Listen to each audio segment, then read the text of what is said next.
Üçüncü reallıqda rayonlardan tiflisə gəlmiş gənclər olaraq hər kəs öz ayaqlarının üstündə durmağa çalışır və hər kəs ailəsinə yük, belə deyim, yük olmamağa çalışır.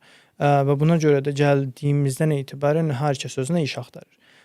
Bu ilk olaraq işlə təmin olmaq çox çətin bir prosesdir. Yəni gəlirsən və heç məlumatın olmadan özünə iş axtarırsan. Harda başlaya bilərəm, necə başlaya bilərəm, hansı saatlarda işləsəm daha uyğun olar və s. və s.